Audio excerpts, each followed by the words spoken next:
नमस्ते। कक्षा 12 में अध्ययन करने वाले सभी बच्चों और अध्यापन करवाने वाले सभी विद्वान साथियों और विदुषी बहनों का आपके अपने इस यूट्यूब चैनल हिंदी वाले व्हाट्सएप पर मैं अभिनव सरवा, व्याख्याता हिंदी साहित्य, एक बार पुनः हार्दिक स्वागत और अभिनंदन करता हूँ। साथियों, आज हम कक्षा 12 के विषय हिंदी अनिवार्य पर बात करेंगे और आज का हमारा जो प्रकरण है वह रहेगा भाषा, लिपि और व्याकरण। इस प्रकरण से कुल 2 अंक के रिक्त स्थान वाले प्रश्न बोर्ड परीक्षा के दौरान पूछे जाने हैं। भाषा की परिभाषा हम क्या लिखते हैं? तो 2 या 2 से अधिक लोगों के बीच अपने भाव और अपने विचारों को प्रकट करने के लिए जिन सार्थक और प्रतीकात्मक ध्वनि संकेतों का प्रयोग किया जाता है, उसे भाषा कहते हैं। भाषा के 2 रूप माने जाते हैं, मौखिक या वाचिक। मौखिक और वाचिक दोनों एक ही हैं और लिखित। जो भाषा बच्चा अपनी माँ से सीखता है, उसे मातृभाषा कहा जाता है। मौखिक और लिखित भाषा में अंतर क्या है? तो मौखिक भाषा प्राकृतिक होती है, जबकि लिखित भाषा कृत्रिम होती है। क्योंकि लिखित भाषा कृत्रिम इसलिए कि इसे लिखना पड़ता है और जो ही कोई चीज़ लिखी जाती है, तो वह मनुष्य के द्वारा ईजाद की गई लिपि में या ईजाद की गई होती है, इसलिए उसे कृत्रिम कहते हैं और ये सिर्फ सीधी प्राकृतिक भाषा है। मौखिक भाषा की कोई लिपि नहीं होती, जबकि आप कल्पना नहीं कर सकते लिखित भाषा की तो लिपि के बिना, जबकि लिखित भाषा के लिए लिपि का होना अनिवार्य माना जाता है। कोई भी निरक्षर व्यक्ति मौखिक भाषा का इस्तेमाल कर सकता है, जबकि लिखित भाषा के लिए व्यक्ति का साक्षर होना अनिवार्य या आवश्यक माना जाता है। मौखिक भाषा व्याकरण सम्मत नहीं होती, व्याकरण के नियमों का ध्यान नहीं रखा जाता। 500 को 500 कह देते हैं, 700 को 700 कह देते हैं, 700, 500, 500, है ना, सीधे बोल देते हैं। क्योंकि इसमें मुख्य सुविधा का ध्यान ज़्यादा रखा जाता है, किसमें? मौखिक भाषा में। तो ध्यान रखिए, मौखिक भाषा में मुख्य सुविधा का ध्यान कौन सी भाषा में ज़्यादा रखा जाता है? भाषा के कौन से रूप में? तो लिखित भाषा में। मौखिक भाषा में। जबकि लिखित भाषा में व्याकरण के नियमों का ध्यान रखना आवश्यक होता है। विशेष कि भाषा के लिखित रूप के द्वारा ही किसी समाज की संस्कृति, साहित्य और इतिहास का संरक्षण भी किया जाता है। कोई साहित्य है वह मौखिक रूप से इतना ज़्यादा संरक्षित नहीं किया जा सकता जितना कि लिखित माध्यम के द्वारा किया जाता है। अब हम देखते हैं लिपि वाले भाग को। तो भाषा के लिखित रूप को ही लिपि कहा जाता है। याद रखिएगा, ये एक परिभाषा बहुत शानदार है और ये पूछी जा सकती है कि लिपि किसे कहा जाता है? तो भाषा के लिखित रूप को ही लिपि कहा जाता है। हिंदी, मराठी, संस्कृत, नेपाली इत्यादि भाषाओं की लिपि का नाम देवनागरी है। कौन सी भाषा? ये जो समस्त भाषाएं हैं, हिंदी, मराठी, संस्कृत, नेपाली इत्यादि, कोंकणी, इन सभी की लिपि कौन सी है? देवनागरी, जो आपके सामने यहाँ पर ये लिखी हुई है। अंग्रेजी भाषा की लिपि रोमन, पंजाबी भाषा की लिपि गुरुमुखी और उर्दू भाषा की लिपि फारसी मानी जाती है। देवनागरी लिपि की विशेषताएं। देवनागरी लिपि में प्रत्येक ध्वनि के लिए एक अलग से चिन्ह होता है। ये नहीं कि जैसे जैस वर्ण के लिए अंग्रेजी भाषा या रोमन लिपि में 3-4 वर्ण आते हैं। जैसे हम कह सकते हैं कि जे से भी बनता है, जी से बनता है, एस से बनता है, जेड से बनता है और कई बार तो एक्स से भी जय बनता है। तो यहाँ पर देवनागरी में ऐसा नहीं है। जय के लिए जय ही ध्वनि है, कै के लिए सी, सी के, सी एच, के या सी क्यू या क्यू, ये नहीं है। उसमें इतने सारे में वर्ण मिलते हैं। तो और हिंदी में सिर्फ एक ही है कै। तो देवनागरी लिपि में लचीलापन भी पाया जाता है। लचीलापन का मतलब है जो भी बदलाव होते हैं उनको वो स्वीकार्य कर लेती है, अर्थात समय समय पर लिपि में होने वाले परिवर्तनों को देवनागरी स्वीकार कर लेती है। आपको बता दें कौन कौन से ऐसे परिवर्तन हुए हैं। जैसे किसी जमाने में ए इस प्रकार से लिखा जाता था, भय इस प्रकार से लिखा जाता था और धय इस प्रकार से लिखा जाता था। ऋण जो है वह इस प्रकार से लिखा जाता था। इन सब का एक नया रूप आया, जो कि ए इस प्रकार से हो गया, भय इस प्रकार से हो गया, ऊपर घुंडी हो गई और धय में भी इसी प्रकार की घुंडी है और णे इस प्रकार से बन गए हैं। तो ये जो परिवर्तन हुए हैं उनको सहज रूप में उसने स्वीकार किया है। इसके अलावा मात्राओं का विधान देवनागरी की एक और खूबसूरती मानी जाती है, एक और विशेषता मानी जाती है, क्योंकि हम उसी के साथ ही मात्रा लगाते हैं। जैसे मिलना था तो न में आ की मात्रा लगा दी, मैं में ई की मात्रा लगा दी। यदि इसे रोमन में लिखेंगे तो M I L A N A, तो ये हो गया। अब मिलाना भी हो सकता है, ये मिलना भी हो सकता है, तो दोनों अलग अलग हो जाते हैं। कमल को कमल लिखेंगे, लेकिन वहाँ पे KAMAL, तो कमल का कमाल भी बन सकता है, कामल भी बन सकता है। अब आता है व्याकरण किसे कहते हैं? तो एक ऐसा शास्त्र जिसमें किसी भाषा के नियमों का संकलन किया जाता है, उसे व्याकरण कहते हैं। व्याकरण या उस व्या किसी भाषा के नियमों के शास्त्र को ही व्याकरण कहा जाता है। व्याकरण किसी भी भाषा को सर्वमान्य, सभी के लिए मान्य, स्थायी व एक रूपता प्रदान करता है, क्योंकि व्याकरण पुल्लिंग है इसलिए करता है। व्याकरण भाषा का एक मानक रूप भी तय करता है तथा कोई भी भाषा व्याकरण से ही अनुशासित होती है। व्याकरण के नियम उस पर लागू होते हैं, चाहे दक्षिणी भारत में पढ़ी जाए, चाहे उत्तर भारत में। हिंदी के नियम जो हैं वो सब पर समान रूप से लागू होते हैं, इसलिए व्याकरण ही उस भाषा को अनुशासित करती है। चाहे कोई सी भी भाषा हो, हर भाषा की अपनी एक व्याकरण होती है। व्याकरण के कुल 4 अंग माने जाते हैं, तो व्याकरण के कुल कितने खालिस्तान अंग माने जाते हैं, वहाँ हम 4 लिखेंगे। जैसे वर्ण विचार है, शब्द विचार है, पद विचार है और वाक्य विचार है। कुल कितने अंग हो गए इसके? 4 अंग हो गए। और किसी भी व्याकरण के कुल कितने अंग? 4 अंग माने जाते हैं। अब आते हैं हम प्रश्नोत्तरों पर, जो कि रिक्त स्थान वाले प्रश्नोत्तर हैं। पहला प्रश्न आपके समक्ष लिखा है कि दो या दो से अधिक लोगों के बीच वस्तुओं के विषय में अपनी इच्छा, विचार और भावों के आदान प्रदान के लिए काम में लिए जाने वाले ध्वनि संकेतों को तो हम यहाँ पर रिक्त स्थान में लिखेंगे भाषा कहते हैं। क्या कहते हैं? भाषा कहते हैं। दूसरा पॉइंट है, प्रश्न है, किसी एक प्रांत या उप प्रांत में बोली जाने वाली भाषा को विभाषा कहते हैं। वो भाषा से थोड़ा सा छोटा रूप होता है उसका, तो उसे क्या कहते हैं? विभाषा कहते हैं। और भाषा का वह स्वरूप जिसका व्यवहार बहुत ही सीमित क्षेत्र में होता है या बोलने वाले लोगों की संख्या बहुत कम होती है, तो उसे हम क्या किस नाम से जानते हैं? बोली कहते हैं। भाषा के 2 रूप माने जाते हैं, तो हमने अभी अभी बात की थी, एक तो मौखिक और दूसरा लिखित रूप माना जाता है। 2 रूप माने जाते हैं।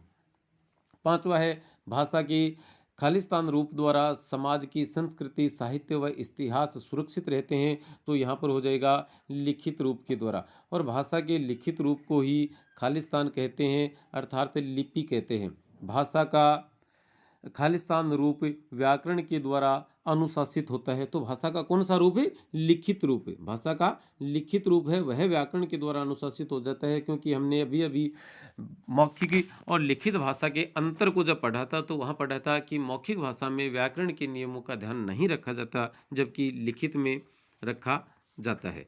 8 नंबर का प्रश्न है, भाषा के ध्वनि संकेतों को व्यक्त करने के लिए प्रयुक्त किए जाने वाले प्रतीक, चिन्ह या संकेत ही खालिस्तान कहलाते हैं, तो वहाँ पर प्रयुक्त चिन्ह ही क्या कहलाते हैं? लिपि कहलाते हैं।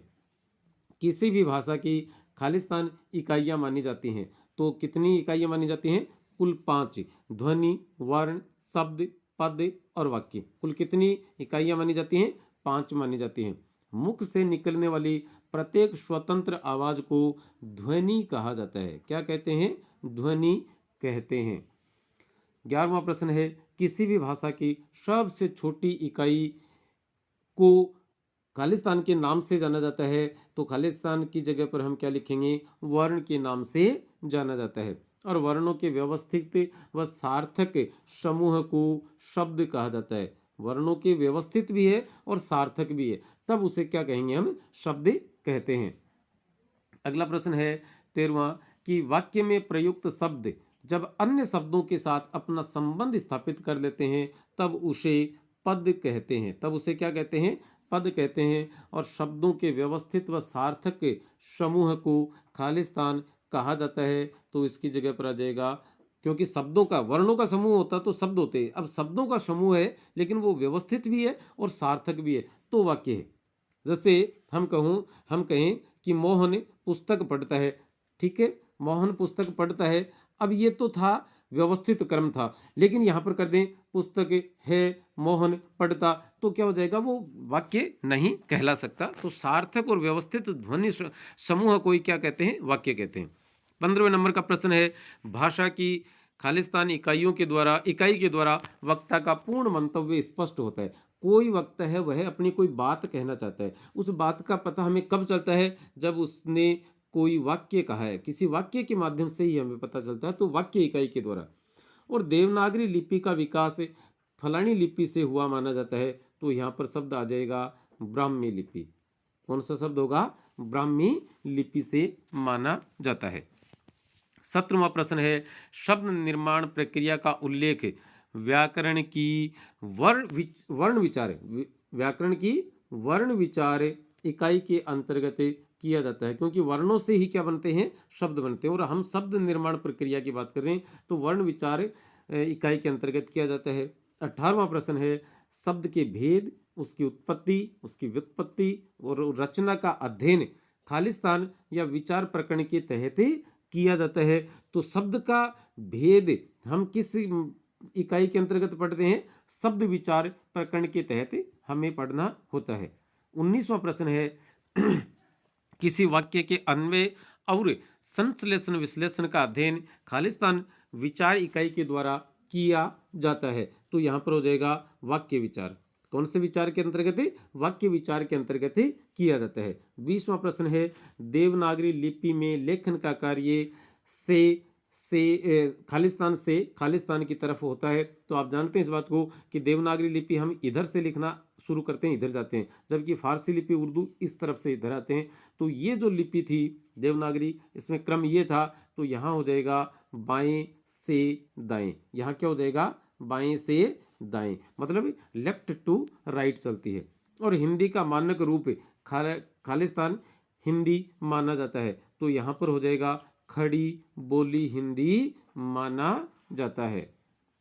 22वां प्रश्न है, ध्वन्यात्मक शब्दों के द्वारा विचारों का प्रकटीकरण। ध्वन्यात्मक शब्दों के द्वारा विचारों का प्रकटीकरण भाषा कहलाता है। और भाषा शब्द संस्कृत की भाष धातु से बना है। कौन सी धातु से? भाष धातु से बना है।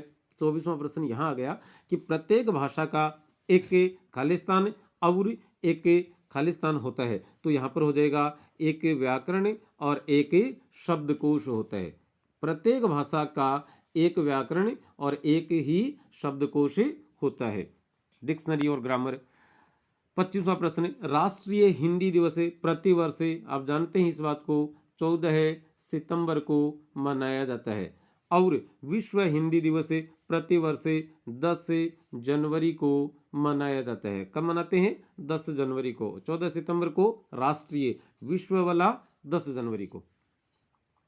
संविधान के अनुच्छेद खालिस्तान में हिंदी को खालिस्तान का दर्जा दिया गया है। तो संविधान के अनुच्छेद 343 में हिंदी को राजभाषा का दर्जा दिया गया है। कुछ लोग इसे राष्ट्रभाषा कहते हैं। राष्ट्रभाषा का दर्जा संवैधानिक दर्जा नहीं है, सिर्फ कौन सा दर्जा दिया गया है? राजभाषा का। 28वां प्रश्न है, भारतीय संविधान के मूल रूप में इतनी भाषाओं को मान्यता प्रदान की गई थी। तो कुल कितनी भाषाओं को दी गई थी उस समय? 14 भाषाओं को मान्यता दी गई थी। 29वां प्रश्न है, वर्तमान में खालिस्तान भाषाओं को भारतीय संविधान में मान्यता प्रदान की गई है। तो वर्तमान में 22 भाषाओं को संवैधानिक दृष्टि से मान्यता प्रदान की गई है।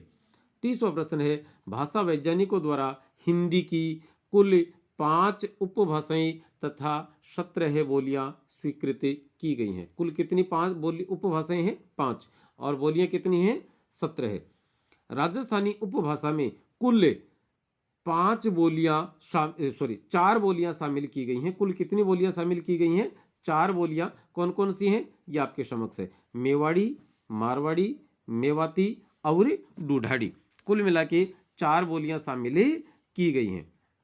32वां प्रश्न देखिए, खालिस्तान भाषा की सबसे छोटी इकाई होते हैं जिनके टुकड़े नहीं किए जा सकते। तो वह क्या चीज होती है? वर्ण। वर्ण के टुकड़े नहीं किए जा सकते।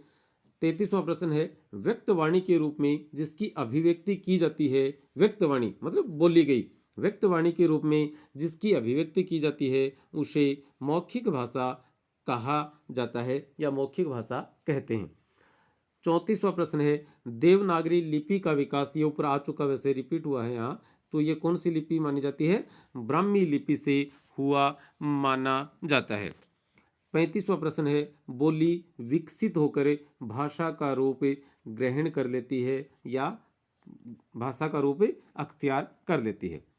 भारत की प्राचीन लिपियां, तो दो लिपियां मानी जाती हैं, एक तो ब्राह्मी और दूसरी खरोष्ठी। दूसरी कौन सी मानी जाती है? खरोष्ठी। ब्राह्मी और खरोष्ठी लिपि मानी जाती है। 37वां प्रश्न है, हमारे मुख से निकलने वाली प्रत्येक स्वतंत्र आवाज ध्वनि कहलाती है। स्वरों और व्यंजनों के संयोग के समय देवनागरी लिपि में मात्राओं का प्रयोग किया जाता है। किसका प्रयोग किया जाता है? मात्राओं का प्रयोग किया जाता है। जैसे हम कहें हम कहें कि दाम। अब दाम शब्द है, इसका विश्लेषण करते हैं तो दे, धन, आ, धन, मैं, धन, ए। अब ये देखिएगा, ये तो व्यंजन आ गया और ये स्वर आ गया, तो स्वर और व्यंजनों के संयोग के समय क्या लगा दी जाती है? फिर मात्रा लगा दी जाती है, तो मात्राओं का प्रयोग किया जाता है। 39वां प्रश्न है, सीमित क्षेत्र में बोली जाने वाली कम विकसित बोलचाल की भाषा बोली कहलाती है। कम क्षेत्र में, और हिंदी, संस्कृत, प्राकृत, मराठी, कोंकणी, नेपाली इत्यादि भाषाएं देवनागरी लिपि में लिखी जाती हैं। ये सबसे पहले हम जब इसका अध्ययन हमने शुरू किया था, वहाँ आया था प्रश्न। 41वां है, भाव और विचारों की अभिव्यक्ति के लिए किसका प्रयोग करते हैं? हम भाषा का प्रयोग करते हैं, और उसमें भाषा के दोनों रूप हो सकते हैं, मौखिक भी और लिखित भी। 42वां प्रश्न है, प्रत्येक भाषा को स्थिर, मानक और परिनिष्ठित रूप प्रदान करने के लिए किसकी जरूरत पड़ती है? एक लिपि की जरूरत पड़ती है, या एक लिपि की आवश्यकता पड़ती है। 43वां प्रश्न है, लिपि चिन्हों के माध्यम से लिखित रूप दिए जाने पर ध्वनि संकेत लिखित भाषा के अंतर्गत आ जाते हैं। लिखित भाषा के अंतर्गत आ जाते हैं। 44वां है, मौखिक भाषा परिवर्तनशील होती है, जबकि लिखित भाषा का रूप क्या होता है? स्थिर होता है। इसका रूप परिवर्तनशील है, तो इसका अपरिवर्तनशील या स्थिर लिखेंगे हम उत्तर में। 45वां प्रश्न है, विश्व की प्रत्येक भाषा की अपनी एक लिपि होती है। हो सकता है दो भाषाओं की लिपि एक जैसी हो, जैसे संस्कृत और हिंदी, लेकिन हर भाषा की लिपि होती है। 46वां है, ध्वनि, वर्ण, शब्द, पद और वाक्य खालिस्तान की प्रमुख इकाइयां मानी जाती हैं। तो ये किसकी इकाइयां मानी जाती हैं? ये व्याकरण की प्रमुख इकाइयां मानी जाती हैं। 47वां प्रश्न है, लिपि उच्चारण के अनुरूप ही लिखी जाती है। देवनागरी लिपि, तो यहाँ पर क्या लिखेंगे हम? देवनागरी लिपि उच्चारण के अनुरूप ही लिखी जाती है, मतलब जो बोला जाता है वही लिखा जाता है, या जो लिखा जाता है वही बोला भी जाता है, एक अपवाद को छोड़कर। 48वां प्रश्न है, उच्चारित ध्वनि संकेतों को निश्चित चिन्ह के द्वारा लिख दिया जाता है, तो उसे लिखित भाषा या लिखित रूप कहा जाता है। और हिंदी भाषा में कुल 11 स्वर तथा 33 व्यंजन सहित 52 वर्ण माने जाते हैं। 50वां प्रश्न है, मानव जाति की विकास में अभिव्यक्ति का महत्वपूर्ण साधन भाषा को माना गया है। किसे माना गया है? भाषा को। मानव जाति के विकास में अभिव्यक्ति का महत्वपूर्ण साधन, यहाँ पर के करना भाई, की जगह, के विकास में अभिव्यक्ति का महत्वपूर्ण साधन किसे माना जाता है? भाषा को माना जाता है। 51वां, आधुनिक भारतीय भाषा आर्य भाषाएं भारोपीय परिवार की मानी जाती हैं। कौन से परिवार की? भारोपीय। 52वां है, सभी भारतीय भाषाओं की सूत्र भाषा खालिस्तान को माना जाता है, तो किससे माना जाता है? संस्कृत को माना जाता है। 53वां है, भाषा को शुद्ध लिखने बोलने संबंधी नियमों की जानकारी देने वाला शास्त्र व्याकरण कहलाता है। क्या कहते हैं उसे? व्याकरण कहते हैं। और विचार विनिमय के मौखिक एवं लिखित माध्यम को भाषा कहा जाता है। क्या कहते हैं उसे? भाषा कहते हैं। 55वां प्रश्न है, सीमित क्षेत्र में प्रयुक्त होने वाली व्यवहार की वाणी को क्या कहा जाता है? बोली कहा जाता है। क्या कहते हैं उसे? बोली कहते हैं। 56वां प्रश्न है, जो भाषा परिष्कृत, व्याकरण सम्मत, सर्वजन स्वीकार्य, मतलब सभी लोगों को स्वीकार्य हो, आदर्श रूप में प्रचलित एवं शासन के स्तर पर व्यवहार में लाई जाती है, उसे हम क्या कहते हैं? परिनिष्ठित भाषा कहते हैं। परिनिष्ठित भाषा कहते हैं।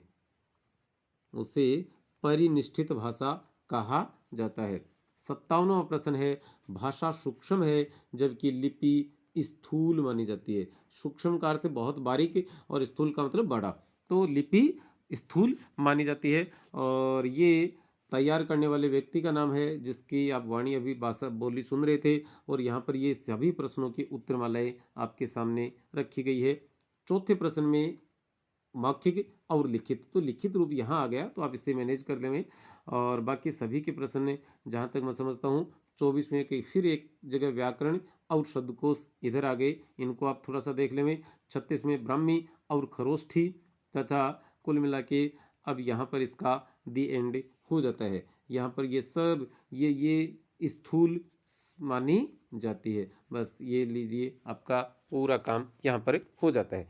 तो चलिए, आप यदि पहली बार पधारे थे तो सब्सक्राइब करना न भूलें। नमस्ते, धन्यवाद, जय हिंद।